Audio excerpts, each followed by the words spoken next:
se ve una luz aparecer, es el sol que está naciendo, alumbrando nuevo día.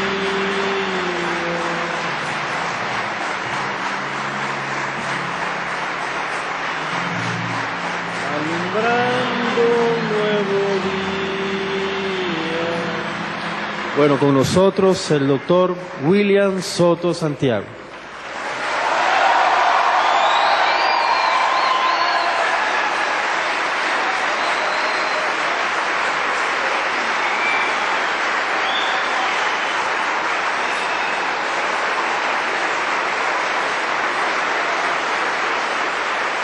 Muy buenas tardes, amables amigos y hermanos presentes, ministros, compañeros en el cuerpo místico de Cristo, damas también, trabajadoras en el reino de Cristo, niños también veo por aquí, trabajadores en el reino de Cristo también, y todos los que están a través del satélite Amazonas o de Internet.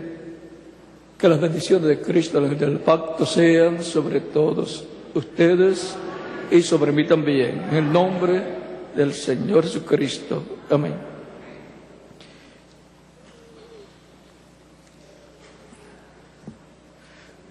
Leemos una escritura en Filipenses capítulo 3,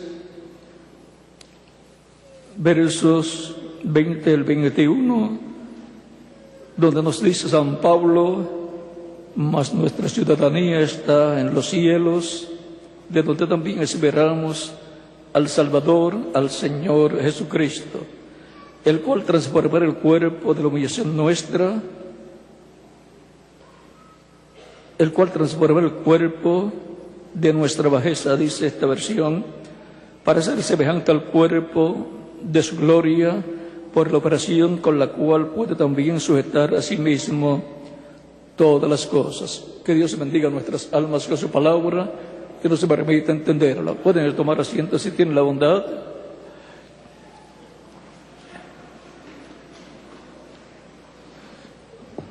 Tiempo de unión y trabajo para recibir la promesa de la transformación. Estamos esperando la venida del Señor para nuestra transformación como está prometido. Ahora, lo que está prometido para llevarse a cabo está también representado en lo que sucedió el día de Pentecostés. Para recibir la promesa de parte de Dios dada por Cristo a sus discípulos, que el Espíritu Santo vendría a ellos, que serían llenos del Espíritu Santo, Cristo dice a ellos en el capítulo 1 del libro de los Hechos, versos 5 en adelante, dice: porque Juan a la verdad bautizó con agua, mas vosotros seréis bautizados con el Espíritu Santo no muchos días después de esto. Cristo promete a sus discípulos que van a ser bautizados con el Espíritu Santo no muchos días después de esos días en que Cristo estaba con ellos. Pero Cristo no les dice, antes de irse, dentro de 10 días, porque cada día la persona tiene que estar esperando lo que le ha sido prometido de parte de Dios. Cualquier persona, si le dicen dentro de 10 días, en 10 días, el 10º día, contando desde ahora, el 10º día, van a recibir el Espíritu. Pues entonces dirían, entonces no es necesario estar 9 días para llegar al día 10 juntos, mejor nos vamos, trabajamos y al día 10 llegamos aquí para recibir lo que Dios ha prometido. Más bien, tenían que estar todos esos días, y Cristo nos dijo cuántos eran, preparándose para lo que le había sido prometido. Veamos aquí en el libro este mismo libro de los Hechos, donde estábamos leyendo. Entonces los que se habían reunido, los que se habían juntado, le preguntaron diciendo: Señor, ¿restaurarás o restituirás el reino de Israel en este tiempo? Ellos, siendo judíos, estaban esperando la promesa de la restauración del reino. Ellos no sabían que vendría una etapa en donde sería una brecha en la mitad de la semana número 70 para dar el paso a la dispensación de la gracia, en donde judíos y gentiles tendrían la misma oportunidad de recibir a Cristo como Salvador y obtener el Espíritu Santo, recibir el Espíritu Santo y por consiguiente obtener una transformación interior, obtener el nuevo nacimiento. Y así por consiguiente el ser espiritual entrar al reino de Dios. Ellos esperaban para ese tiempo el establecimiento del reino de Dios, la restauración del reino de Dios, que es la restauración del reino de David. Promesa que está en la palabra, pero que cada promesa divina tiene el tiempo en específico en que se cumplirá. No se puede cumplir una promesa que es para ser realizada 2000 años más adelante, no se puede cumplir 2000 años antes. Tiene que pasar todo el tiempo hasta llegar a ese ciclo divino.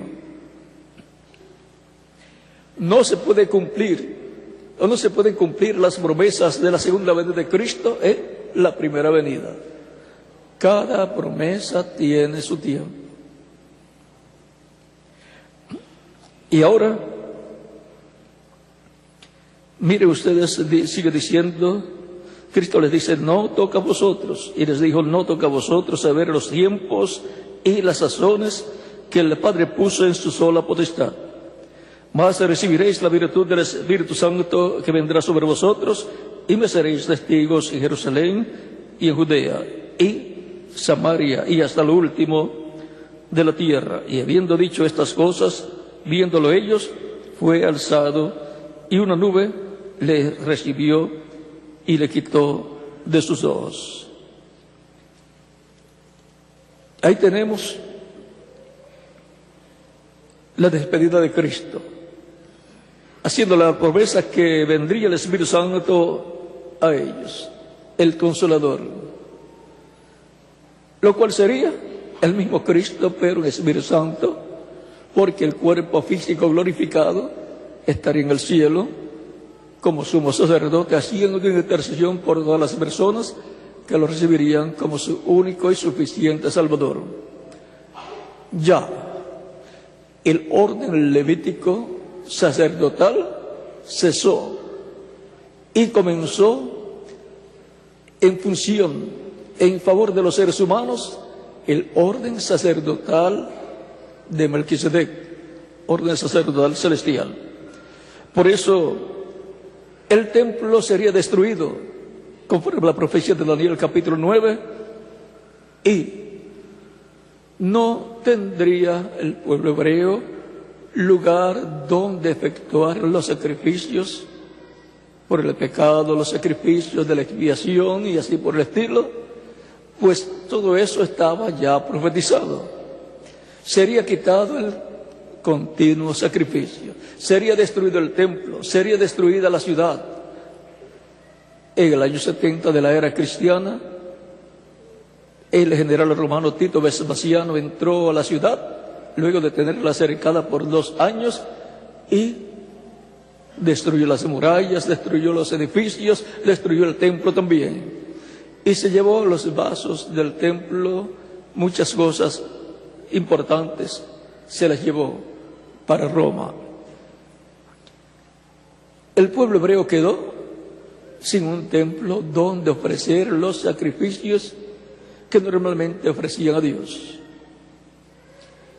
Y si no hay templo, no hay sacrificio. Y si no hay sacrificio, no hay perdón. Tan sencillo como ese. Porque no se podían hacer los sacrificios en otro sitio, sino en el lugar ya establecido por Dios.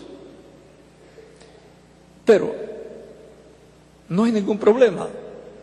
Hay un sacrificio efectuado en Jerusalén por Jesucristo, por el pecado del ser humano, pues Él llevó nuestros pecados y por consiguiente Él pagó el precio de nuestra redención. Él es la expiación por el pecado de toda persona que lo recibe como Salvador. Él realizó esa expiación y le toca luego a la persona creer, aceptarla. Le es efectivo ese sacrificio a la persona cuando lo recibe. Mientras no lo recibe, ahí está. Pero la persona no obtiene el perdón a menos que no acepte ese perdón. El perdón no es perdón hasta que la persona no lo acepta. Mientras no lo acepta, pues no tiene perdón. Y ahora, ¿dónde va a estar un sumo sacerdote haciendo intercesión por el pueblo, por las personas? Ya no en la tierra, porque el templo fue quitado. No puede entrar al lugar santísimo porque no hay templo. El arca tampoco está. Pero en el templo celestial está el sumo sacerdote según el orden de Melquisedec, el cual es Cristo. Él es el Melquisedec que le apareció en su cuerpo angelical a Abraham en el capítulo 14 del Génesis. Él es ese Melquisedec, el cual se hizo carne y habitó en medio de su pueblo. Por eso él podía orar al Padre, interceder por las personas. Él podía hablar la palabra y las cosas sucedían. Porque él es nada menos que el sumo sacerdote del templo celestial que vino a la tierra para llevar a cabo el sacrificio de expiación. Y por cuanto este planeta Tierra es el atrio, en el atrio estaba el lugar donde se efectuaba el sacrificio, allí en el templo. Y ahora encontramos que Él subió al cielo, se presentó su sangre ante Dios, se sentó en el trono de Dios y convirtió al trono de Dios en un trono de intercesión. Desde la muerte de Cristo en adelante, en la tierra no hay templo, tabernáculo donde se ofrezca el sacrificio de la expiación y un sumo sacerdote haciendo intercesión por el pueblo, porque ya fue destruido el templo. Pero en el cielo hay uno, un sumo sacerdote, Jesucristo, según el orden de Melquisedec, no según el orden levítico, sino según el orden de Melquisedec, orden celestial, orden del cual son sacerdotes también todos los creyentes en Cristo. Porque Cristo con su sangre nos ha limpiado de todo pecado y nos ha hecho para nuestro Dios, ¿qué? Reyes y sacerdotes. Y reinaremos con Cristo sobre la tierra, por el milenio y luego por toda la eternidad. A ese orden sacerdotal celestial pertenezco yo. ¿Y qué más? Pues cada uno de ustedes también. El orden sacerdotal terrenal, del cual Aarón es el heredero y por consiguiente son coherederos con él todos sus descendientes, fue tipo y figura del orden sacerdotal celestial, que es eterno.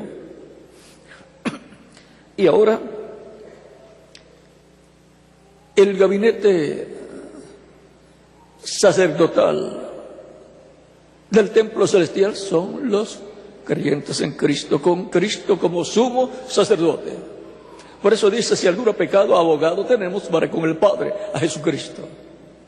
Así como el sumo sacerdote era el que intercedía por el pueblo, allá en el templo cuando llevaba la sangre de la expiación, del macho cabrío de la expiación, la llevaba al lugar santísimo y esparcía con sus dedos 7 veces sobre el propiciatorio.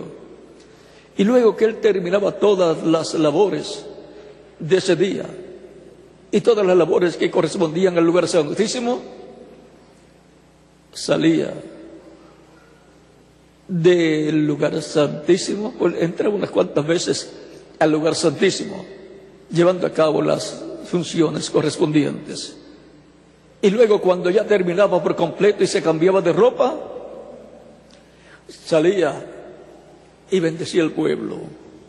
Pronunciaba el nombre de Dios, el nombre que por muchos años, los siglos, no ha estado siendo pronunciado como lo pronunció Moisés. Y el pueblo, todos los que habían confesado a Dios sus faltas, errores y pecados y habían pedido perdón, quedaban libres, quedaban perdonados, aunque sus pecados quedaban en la persona, pero cubiertos con la sangre de la expiación de aquel animalito. Y quedaban reconciliados con Dios por 1 año. Al otro año tenía que volver a hacer lo mismo, porque no son sacrificios perfectos los que se hacen con animalitos. El único sacrificio perfecto es el de Jesucristo. Y su espíritu viene sobre el creyente. Sin embargo, el de los animalitos, el espíritu de los animalitos no podía venir sobre los creyentes. Ahora,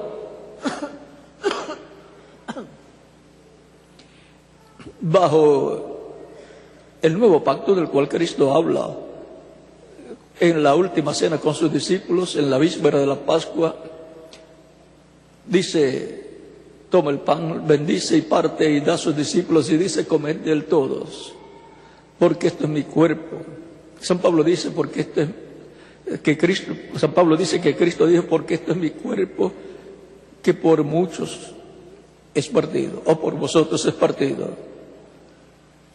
Y luego tomando la copa de vino y dando gracias al Padre, da a sus discípulos y dice, tomad de ella todos, porque esta es mi sangre del nuevo pacto que por muchos es derramada para remisión de los pecados. Y ahora que Cristo está hablando de un nuevo pacto, el nuevo pacto del cual habló Dios por medio del profeta Jeremías en el capítulo 31, versos 31 al 36. El nuevo pacto que él haría con la casa de Israel y la casa de Judá. O sea, el reino del norte es la casa de Israel, que le fue dado a Jeroboam cuando le fueron dadas 10 tribus en la ruptura o división de los reinos de David. División que vino a causa del pecado o pecados del rey Salomón, que siendo el hombre más sabio, cometió algunos errores, como adorar, servir a ídolos, a Astoret y a otros ídolos abominables, lo cual estaba prohibido para el pueblo hebreo. Fue a causa de que él tuvo muchas esposas, hijas de reyes de naciones de allá del Medio Oriente, las cuales eran idólatras, junto a sus padres también, y entonces ellas pedían construir un templo allá en Jerusalén para adorar a sus dioses, y Salomón tenía que ir con ellas de seguro en algunas ocasiones, y su corazón fue inclinado a la idolatría. Es una mancha en el gobierno de Salomón. Eso le causó a Salomón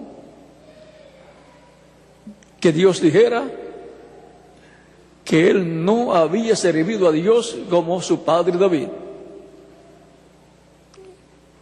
que él se había puesto a adorar ídolos, lo cual le fue prohibido.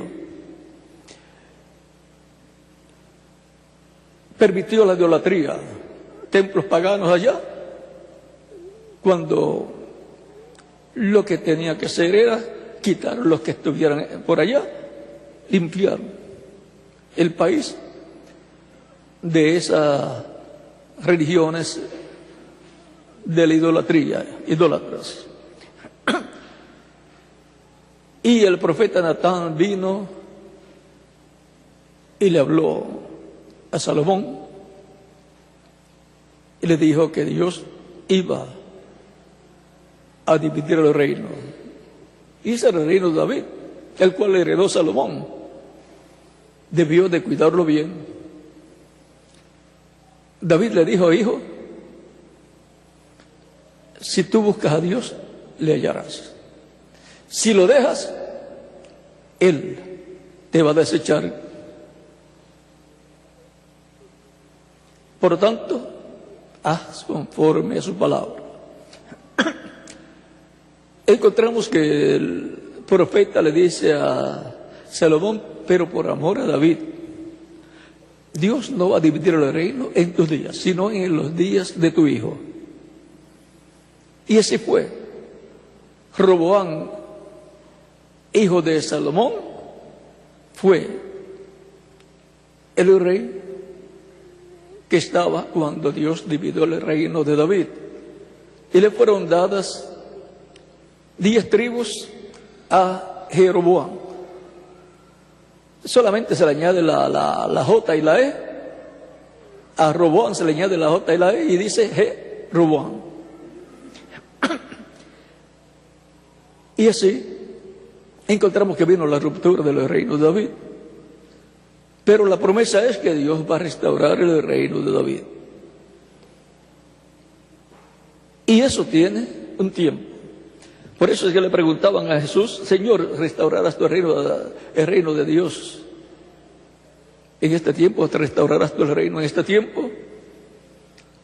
Eso va a ser la bendición más grande para el pueblo hebreo, la restauración del reino.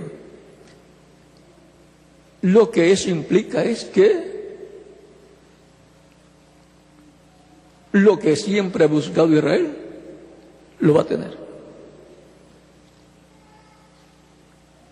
En Romanos, el capítulo 4, está expresado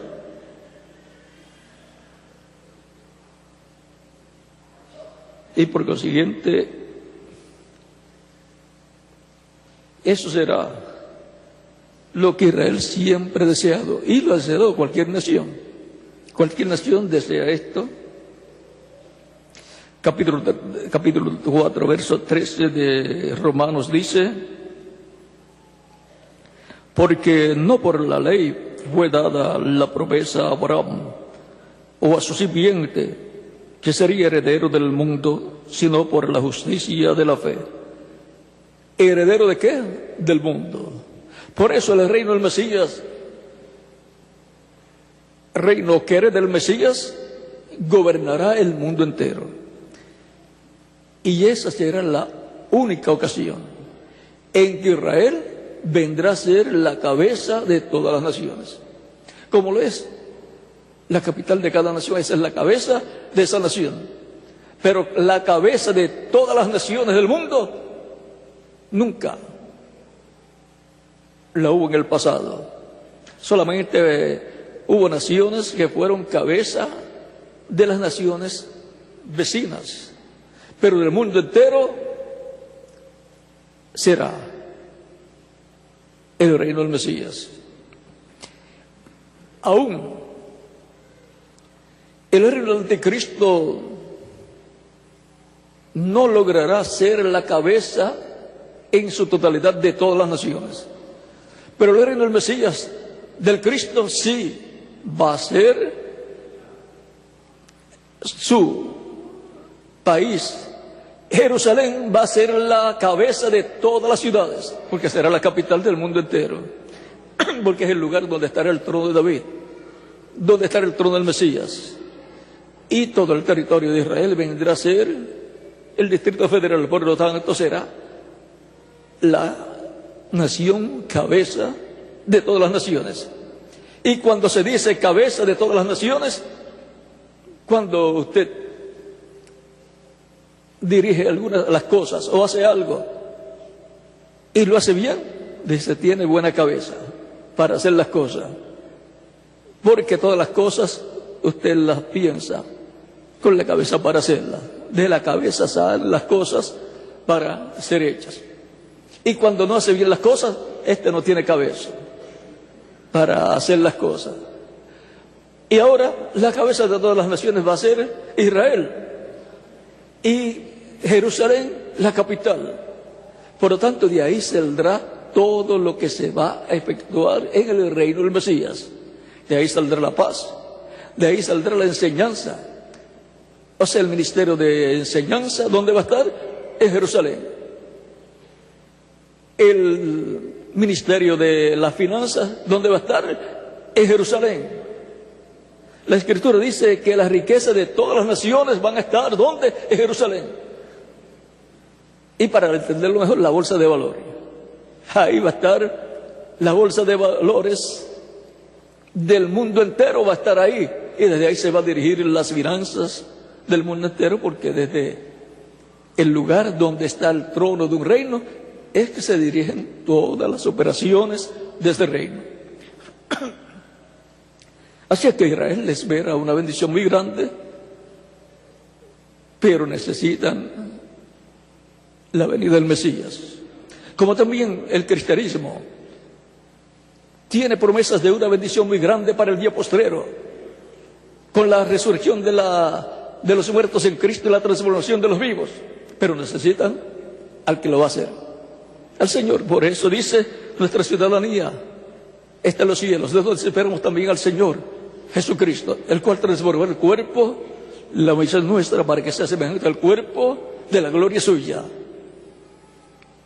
Y por consiguiente, todos necesitamos estar preparados para el evento más grande que se estará llevando a cabo en medio de la iglesia del Señor Jesucristo.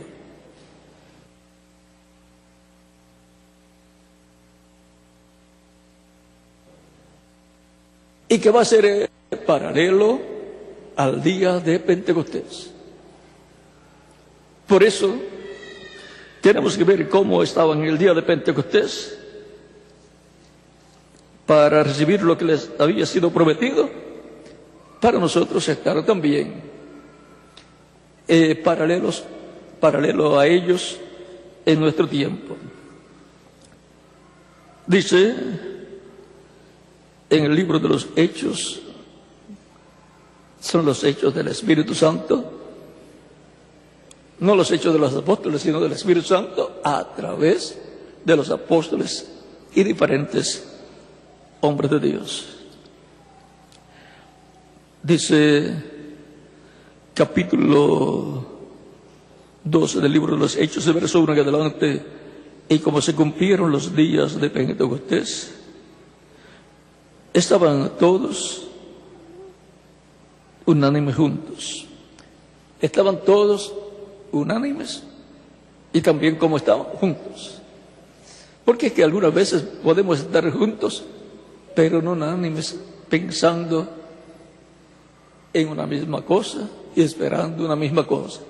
Pero ellos estaban unánimes, pensando y esperando la venida del Espíritu Santo y preparándose para ese momento.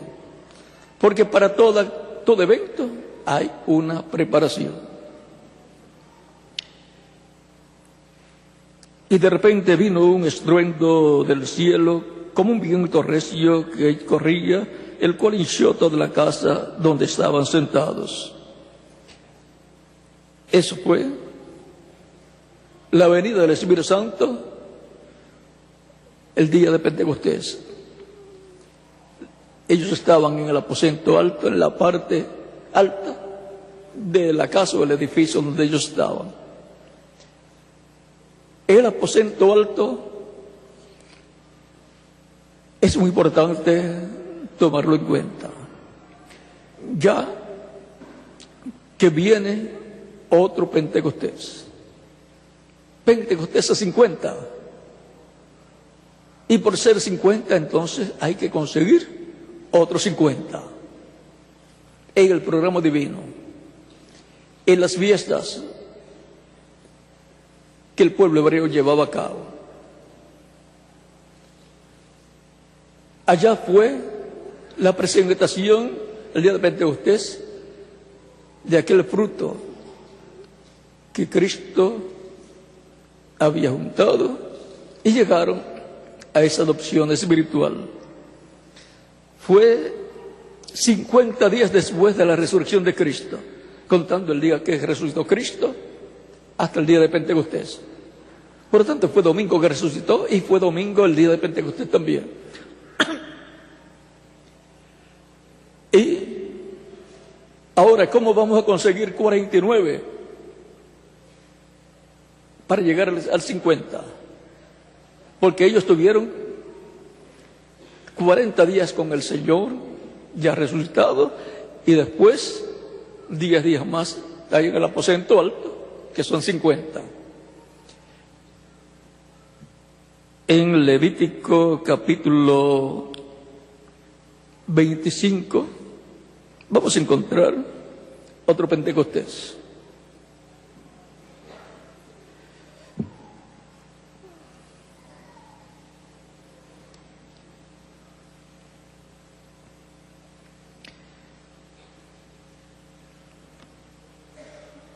Capítulo 25, verso 1 en adelante, dice: y Jehová habló a Moisés en el monte de Sinaí, diciendo: habla a los hijos de Israel y diles: cuando hubiereis entrado en la tierra que yo os doy, la tierra hará sábado a Jehová.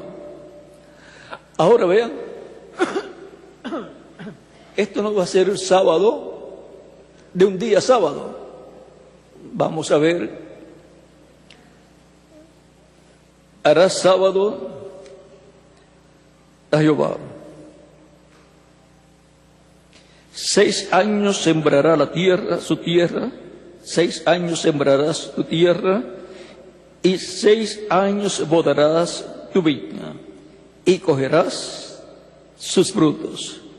Y el 7º año la tierra tendrá sábado de holganza, sábado a Jehová. Es un año sabático. Así como los 7 años anteriores corresponden a los 6 años anteriores, corresponden a 6 días de la semana, y el año 7º corresponde al sábado. En los 7 días de la semana están representados estos 7 años. Y ahora vamos a continuar leyendo aquí, porque lo que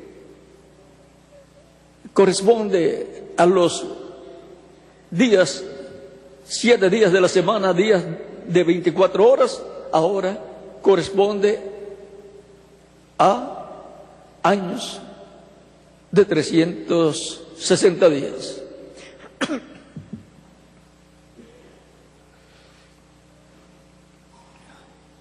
Y así como hubo 7 semanas de días,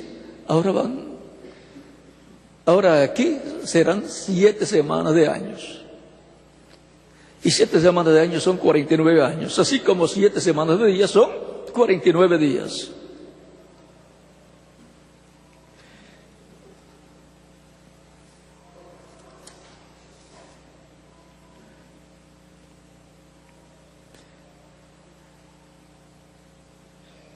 Dices, ahora en ese año 7º, dice: no sembrarás tu tierra, ni podarás tu viña. Lo que de suyo naciere en tu tierra segada, no lo segarás. Y las uvas de tu viñedo no vendimiarás. Año de holganza será a la tierra, año de reposo para la tierra. Así como eran aplicados las 7 semanas aplicadas a las personas, ahora estas 7 semanas de años son aplicados al planeta Tierra, al terreno, al campo, al medio ambiente. Recuerden que como Dios obra con el ser humano, así obra también con el planeta Tierra. Sigue diciendo, mas el sábado la tierra os será para comer a ti y a tu siervo y a tu sierva y a tu criado y a tu extranjero que morare contigo.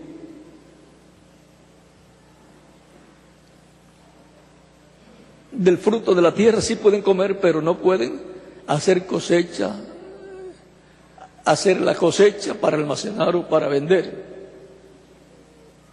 Es un año en donde se comerá de la tierra y de lo que guardaron en el año número 6.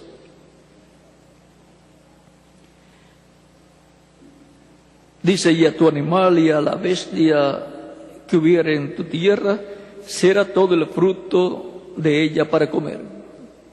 ¿Ve el fruto? No es para la venta, es para comer. Las personas, los animales, las aves.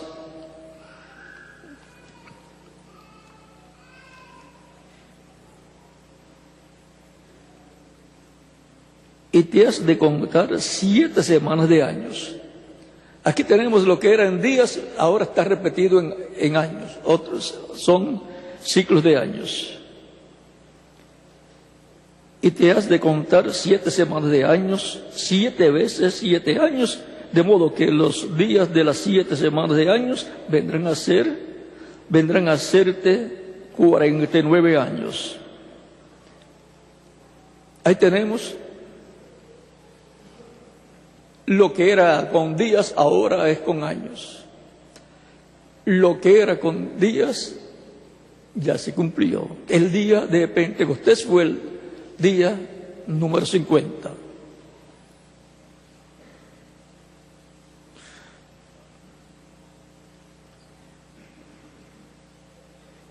Dice, entonces harás pasar la trompeta de jubileo en el mes séptimo, a los 10 días del mes. El día de la expiación haréis pasar la trompeta por toda vuestra tierra. Y ahora, en el año número 50, se tocaría la trompeta por toda la tierra, la trompeta del año 50, la trompeta del año del jubileo. Recuerden que 50 es Pentecostés. Ahora este año de Pentecostés va a cumplirse en la iglesia, en medio del cristianismo. Y los 49 años anteriores, ¿cómo se cumplen? Eso corresponde a las diferentes etapas de la iglesia, desde tiempos pasados hasta este tiempo final. Las 7 edades de la iglesia vienen a ser estas 7 semanas de años cumplidas. Y luego el año del jubileo corresponde a la parte de la edad de la piedra angular, porque usted saca estos 7 ciclos de las 7 edades de la iglesia, que corresponde a esos 7 ciclos de 7 semanas de años, y luego del año sabático de la última o séptima semana de años, el año sabático fue la edad pentecostal, la séptima edad de la iglesia. Es ahí donde se cumple esa fiesta. Y luego que viene, luego, y es la única ocasión en que dos fiestas importantes se entrelazan, porque cada 7 años, el año séptimo era sabático, era año sabático, pero después de ese año sabático comenzaba un día, el primer día de año o año para el nuevo ciclo, y después de 7 años después era que llegaba el otro año sabático. Pero aquí, cuando se llega al año 49 del último ciclo de las 7 semanas de años, luego viene el año del jubileo, el año 50.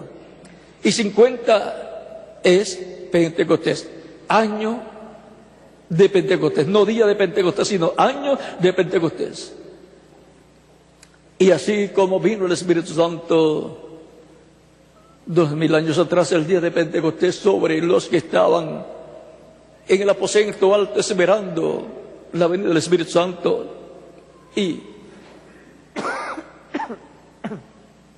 tuvieron un tiempo para ponerse de acuerdo, para estar unánimes, pensando en la misma cosa, creyendo en la misma cosa, esperando la misma cosa al Espíritu Santo, esperando esa transformación que iba a traer el Espíritu Santo, el nuevo nacimiento, y por consiguiente el cuerpo angelical. Y ellos llegaron a ese día 50 y vino el Espíritu Santo.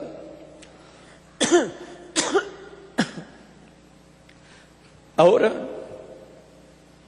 vamos a decir que 12 a 16 horas después de comenzar el día de Pentecostés, llegó el Espíritu Santo. ¿Por qué 12 horas? De 12 a 16 horas. Porque ellos recibieron el Espíritu Santo en la mañana de ese domingo de Pentecostés. Y Pedro predicó en las primeras horas de la mañana. Y ahora, el día de Pentecostés había comenzado en la tarde del día antes, porque para los judíos los días comienzan en la tarde. Por ejemplo, hoy es sábado, para los gentiles comenzó a la medianoche, pero para los judíos comenzó ayer en la tarde a la caída del sol, de allá el viernes. El día de Pentecostés comenzó en la tarde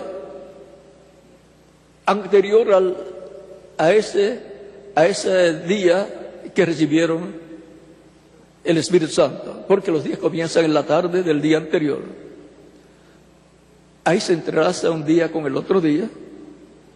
Pasaron la noche en el aposento alto orando también.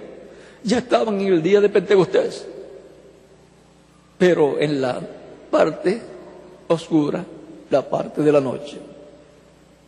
Y en la mañana, pues nació el día de Pentecostés. Siempre la noche es primero y después viene el día. Y ahora,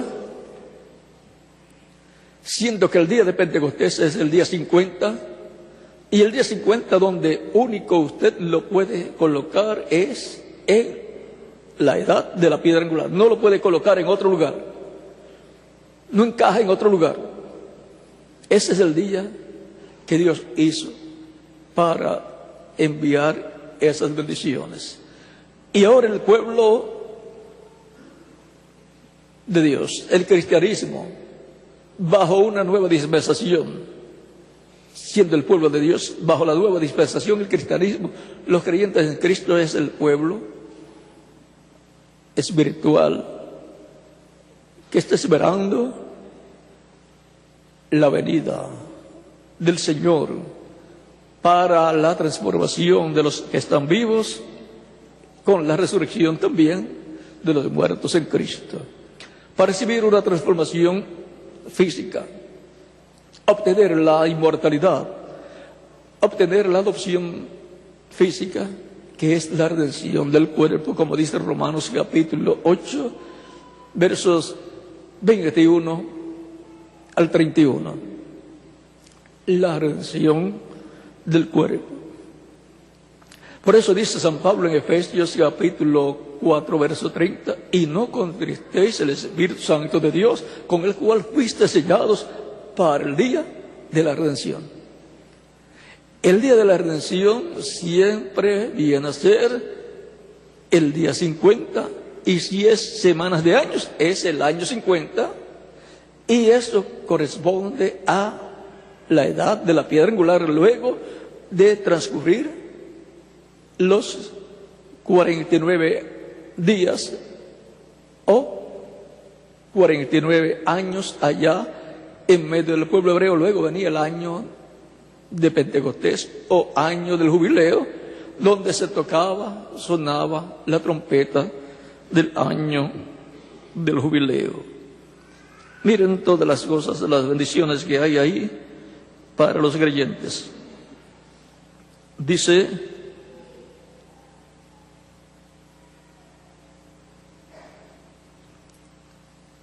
entonces darás de pasar la trompeta de jubileo en el mes séptimo, los 10 días del mes. El día de la expiación haréis pasar la trompeta por toda vuestra tierra.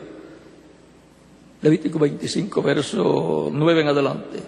Y santificaréis el año 50 y pregonaréis libertad en la tierra a todos los moradores. La trompeta sonando y el mensaje saliendo, pregonando libertad a los moradores de la tierra. En el día postrero, en el ciclo divino del año del jubileo, que tipifica el ciclo divino al cual entra la iglesia luego de las 7 edades, luego sube la edad de la piedra angular, y ahí ha entrado al ciclo divino del año del jubileo, en donde todas estas bendiciones se van a hacer una realidad. Y por consiguiente la trompeta del Evangelio del Reino suena anunciando esas bendiciones. Proclamaréis libertad en toda la tierra.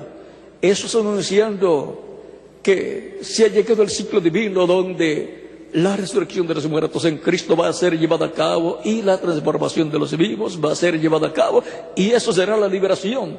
Libertad, la liberación para todos los hijos de Dios, porque seremos libertados del cuerpo mortal, corruptible, temporero que tenemos. Entraremos a esa bendición del cuerpo eterno y glorificado, igual al cuerpo glorificado de nuestro amado Señor Jesucristo. Por consiguiente, sube la iglesia del Señor Jesucristo, sale de las 7 edades de la iglesia y sube a la edad de la piedra angular para estar unánimes y juntos. No uno pensando una cosa y otro pensando otra. Los discípulos allá tenían que estar unánimes, saber por qué estaban allí, para qué y qué estaban esperando. Cristo les dijo: ustedes queden en Jerusalén hasta que sean investidos de poder de lo alto. Cuando los creyentes en Cristo sean transformados, tendrán todo el poder total. Eso es la doble porción. Ya han recibido la porción primera, que es el bautismo del Espíritu Santo, donde han obtenido esa transformación interior y han obtenido el cuerpo angelical, espiritual. Y la otra porción es la que estamos esperando, donde recibiremos el cuerpo nuevo, eterno, inmortal, incorruptible y glorificado. Y entonces ahí todos seremos iguales a Jesucristo, con cuerpos glorificados y eternos y jóvenes para toda la eternidad. Por eso este es el tiempo más glorioso de todos los tiempos. Este es el tiempo donde esas promesas van a ser cumplidas en y a la iglesia del Señor Jesucristo, que es la que está esperando esa transformación y la resurrección de los muertos en Cristo, los cuales, cuando los visitó el reverendo William Branham, le dijeron: aquí no comemos, ni bebemos, ni dormimos, ni trabajamos, pero cuando regresemos a la tierra entonces podemos comer, comeremos. Ya pues nos dijeron que pueden comer, por lo tanto ya de nuestra parte también tienen la invitación para desayunar, almorzar y cenar con nosotros. Recuerden que en el cuerpo glorificado se podrá comer, porque Cristo ya resucitado comió con sus discípulos. Eso muestra que ese es un cuerpo interdimensional, un cuerpo que no tendrá problemas, un cuerpo que si tiene que ir para otro país, ni siquiera tiene que ir a hacer fila allá en el aeropuerto. Más lejos tenía que ir a Jesucristo. Y allí entre sus discípulos fue levantado al cielo, fue llevado a donde ningún avión o ningún cohete puede llegar, porque los cohetes no son interdimensionales, ni los aviones tampoco, para pasar de una dimensión a otra. Ahora los carros de fuego sí.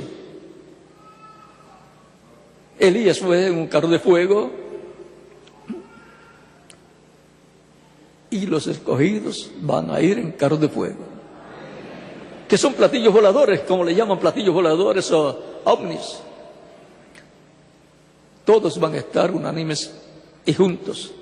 Ahora no quiere decir ahora en las semanas de años para llegar al día de Pentecostés o año de Pentecostés, no quiere decir que vayan a estar en un solo sitio todos, aunque sí van a estar en un solo sitio, en una edad.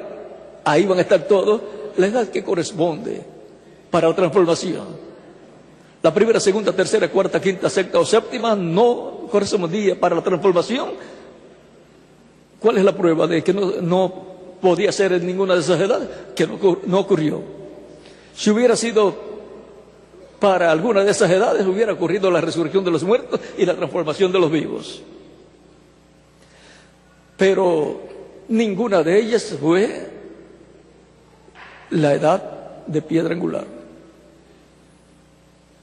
La única edad de piedra angular es la que corresponde a nuestro tiempo, donde suena la trompeta del Evangelio del Reino, la gran trompeta o gran voz de trompeta, y llama, junta, convoca a todos los hijos e hijas de Dios en una edad eterna, una edad en donde se estarán proclamando todas las verdades divinas, donde se estará proclamando toda promesa que Él ha hecho para nuestro tiempo, y donde vamos a recibir la fe para ser transformados y raptados. Por eso tenemos que estar unánimes y juntos en la misma edad y unánimes, creyendo, escuchando y creyendo lo mismo. Tenemos la promesa, por eso tenemos que conocer cuáles son las promesas para el tiempo final. Y para que se les haga más fácil, pues toda promesa que no se cumplía en edades pasadas es nuestra. Así es que son muchas, y esta es la edad que más promesas tiene, hasta la resurrección de los muertos y la transformación de los vivos. Miren aquí, página 119 del libro de citas, párrafos 1057 al 1058, dice el reverendo William Branham: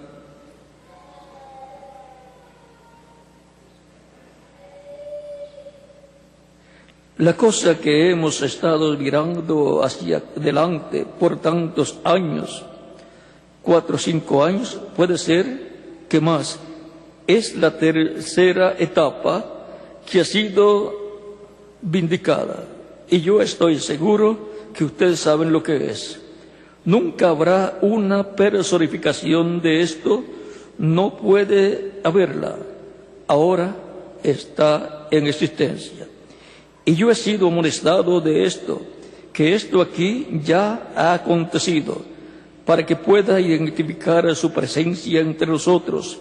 Pero esto no será usado en gran manera. Esto no será usado en grande manera. Por supuesto, en los días en que Él estuvo y en parte de nuestros días también. Y vamos a ver hasta cuándo no será usado en una manera grande. Esto no será usado en grande manera hasta que el concilio empiece con su apertura. O sea que viene una apertura. Una apertura religiosa. Y cuando lo haga, los pentecostales y etcétera, casi personificarán cualquier cosa que se pueda hacer. Pero cuando venga ese tiempo, la apertura, entonces ustedes verán lo que han visto temporalmente manifestado en su poder absoluto. Ahora yo continuaré evangelizando, así como fui comisionado al principio. Y entonces, ¿qué es lo que hay que hacer antes que llegue esa bendición tan grande? Pues estar evangelizando para que se complete el número de los escogidos, se complete la iglesia del Señor, porque Cristo no podrá salir del trono de intercesión en el cielo hasta que se complete su iglesia. Ese es uno de los trabajos que la iglesia del Señor tiene que estar haciendo, y fue dada la orden desde los días de Jesús, que dijo: id por todo el mundo y predicad el evangelio a toda criatura. El que creyere y fuere bautizado será salvo, mas el que no creyere será condenado. San Marcos capítulo 16, versos 15 al 16. Y ahora continuamos.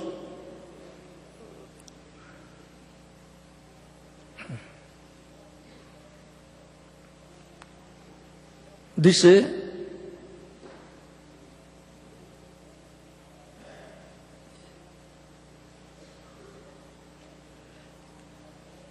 estoy deteniéndome y mirando el lugar y esperando para usarlo, pero se va a usar.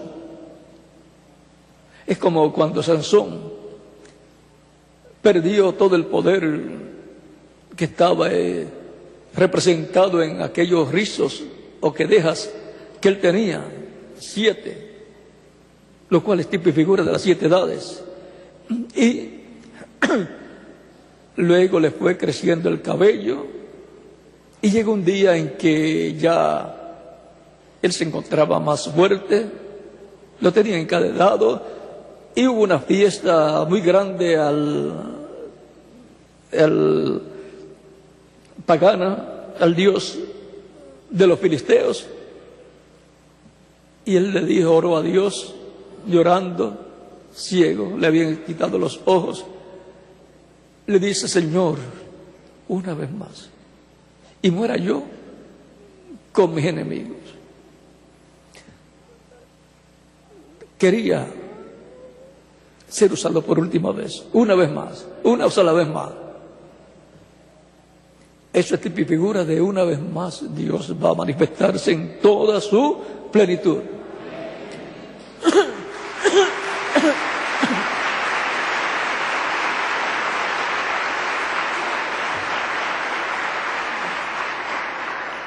El poder de Dios volverá a manifestarse como se manifestó en Sansón. Y destruyó el centro del paganismo, de la idolatría.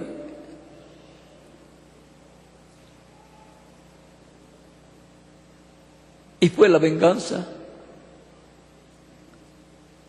de Dios en favor de Sansón por los ojos que le sacaron a Sansón. Sigue diciendo, hablando de las etapas, o de las etapas, diferentes etapas, de las 3 etapas, dice: mundo sabe de cierto que así como el primero fue identificado, o sea, la primera etapa, también el segundo fue identificado. Y si tú piensas muy de cerca, tú que eres espiritual, esto tiene la persona que verlo desde el punto espiritual. O sea, ser espiritual, creyente en lo que ha sido dicho, para poder mantenerse firme. Dice, como la Biblia dice, esto es para aquel que tiene sabiduría de Dios. El tercero es propiamente identificado, o sea, la tercera etapa. La vimos manifestada en el reverendo William Branham. Esto fue cuando también él escogió, o le fue dado de parte de Dios, que mencionara 5 veces en donde la mano poderosa de Dios fue manifestada.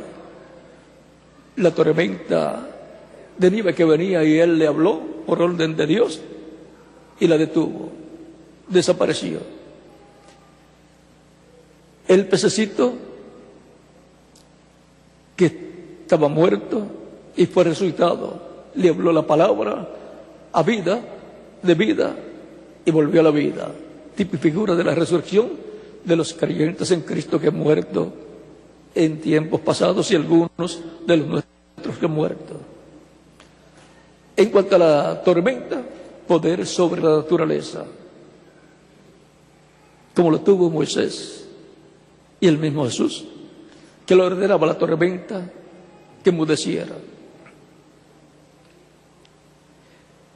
Y para el día postrero están prometidas estas señales, estas cosas, para ser repetidas. Sigue diciendo,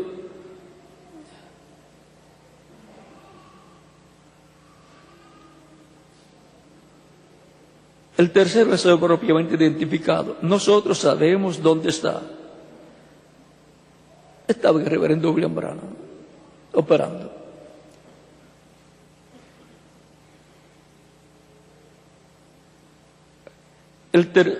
La tercera etapa está aquí. Es tan sagrado que no debo hablar mucho de ello, como él me dijo en el principio. ¿Para qué? ¿Y por qué?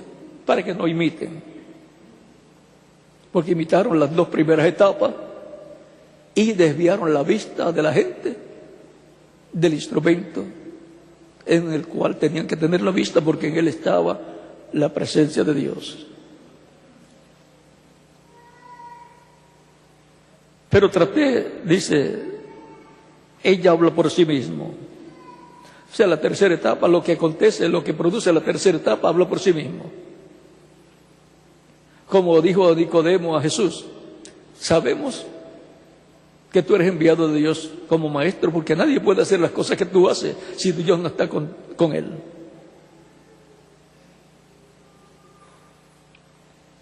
Pero traté de explicar a los otros, o sea, las otras etapas. E hice un error en mi opinión.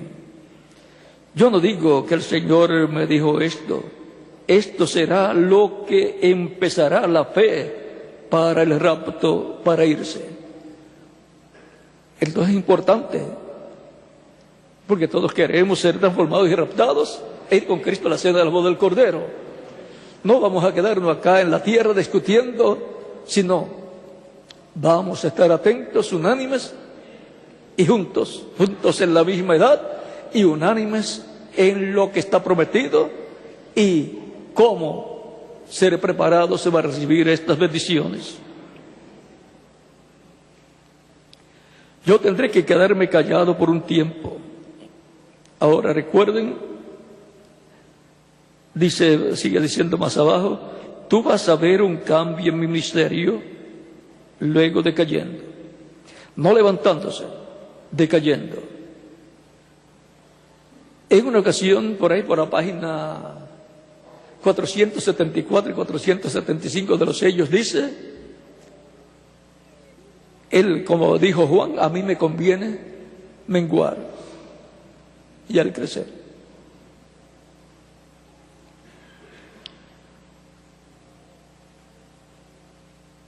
Sigue diciendo, estamos en la edad y no puede ir más allá.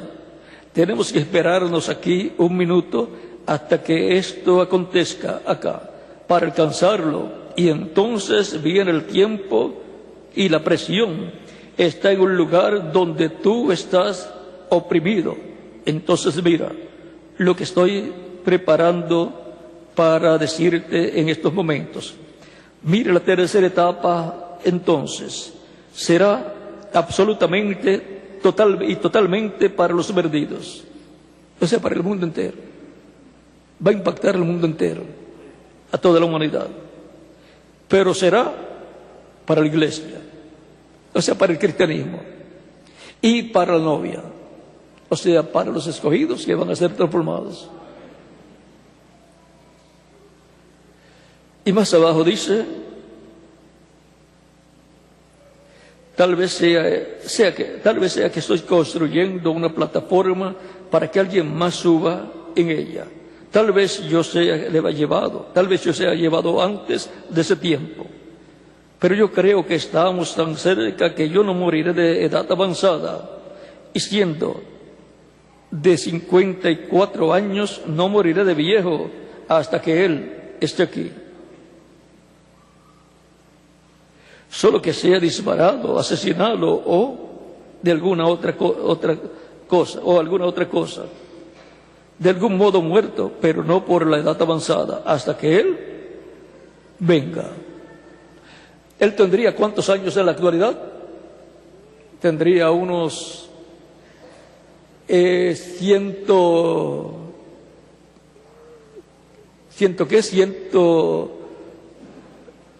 102 años, más o menos, o 103 años, porque nació en el 1909 y le quita 9 años al tiempo nuestro. Así es que por ahí ya pasaría de 100 años, y ya a la edad de 100 años ya es tiempo para que la persona se haya despedido de sus familiares.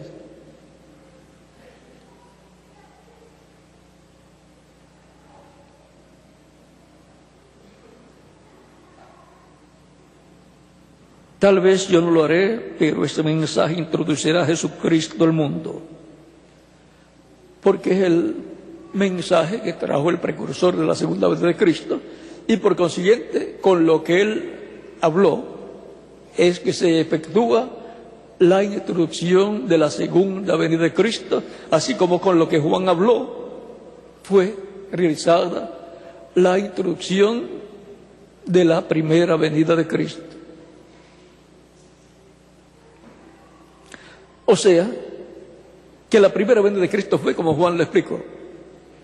Y Juan señaló al hombre en su tiempo, porque estaba todavía vivo Juan, el apóstol, el bautista. Juan corresponde a la séptima edad de la iglesia hebrea bajo la ley. Y después vino Jesús para cumplir la edad de piedra angular, y por eso Él es la piedra angular, la piedra del ángulo que los edificadores desecharon. Fue en la edad de piedra angular que se cumplió la primera venida de Cristo. Ahí fue que se hizo el entrelace, Cristo hizo el entrelace de la nueva dispensación con la dispensación que estaba pasando. Ahí fue que Cristo hizo el entrelace de su edad, la edad de piedra angular, con la séptima edad de la iglesia hebrea, de la cual Juan el Bautista era el mensajero de esa séptima edad de la iglesia hebrea bajo la ley.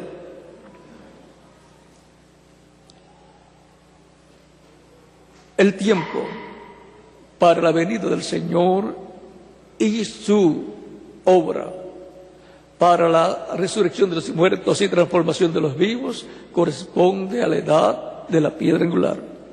Fue en la edad de la piedra angular donde Cristo cumplió su ministerio allá. Fue en la edad de la piedra angular allá donde Cristo murió, fue sepultado, resucitó, y con él resucitaron los santos del Antiguo Testamento. Fue la edad de piedra angular, edad de resurrección. Y ahora necesitamos la fe para ser transformados. Y ahora vean cómo el reverendo William Branham habla de la fe para ser transformados. Cuando él habla acerca de la tercera etapa, también en la predicación de los sellos,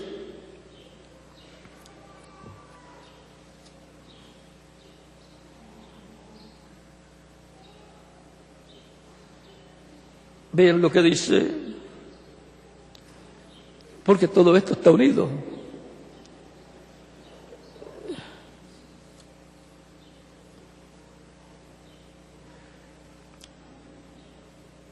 Esto fue cuando tuvo un sueño o visión y donde le fueron mostradas las tres etapas, primera, segunda y tercera etapa. Y dice, ya cuando terminan esas dos etapas, primera, si la tercera está manifestada en él, dice, no puedes enseñarle. En eso la voz me dijo, la misma voz que le hablaba siempre, le dice, no puedes enseñarle las cosas sobrenaturales a los bebés pentecostales, déjalos. Por lo tanto, dejó la séptima edad y quedó en una brecha entre la séptima edad y la edad de la piedra angular.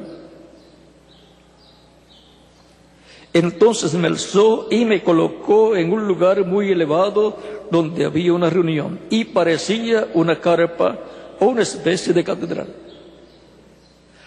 Al decir que parecía una carpa o una especie de catedral, él estaba acostumbrado a tener carpa. Él sabía lo que era una carpa. Pero ser llevado fue trasladado al futuro y fue colocado en un lugar donde había una reunión y parecía una carpa. Parecía una carpa o una especie de catedral. Así que era diferente a las carpas comunes. Era una carpa y era una catedral, vamos a decir. Tenía características de una carpa y tenía características de una catedral.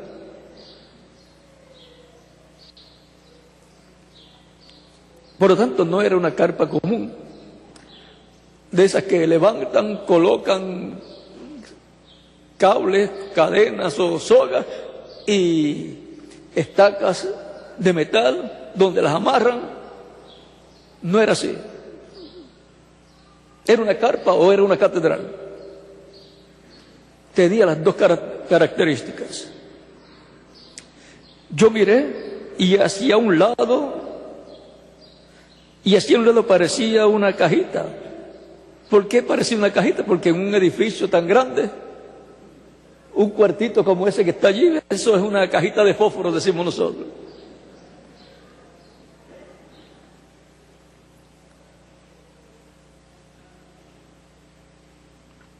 Parecía una cajita, dice que él le calculó como de 20 pies de largo por 12 pies de ancho. O sea, 4 metros de ancho ¿por cuánto? Por casi 7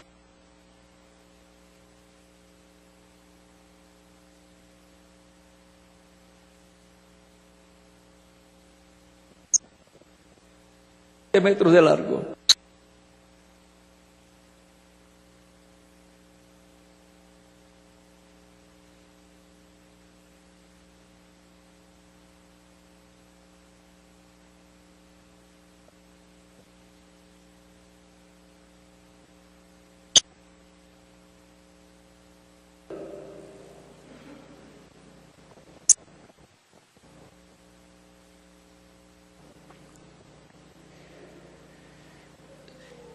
Y esa luz, la luz que le acompañaba, la misma luz que le apareció a Moisés, la columna de fuego, y esa luz que ustedes ven sobre la fotografía, estaba hablando con alguien más arriba de donde yo estaba. Si estaba más arriba, él estaba abajo. En cuanto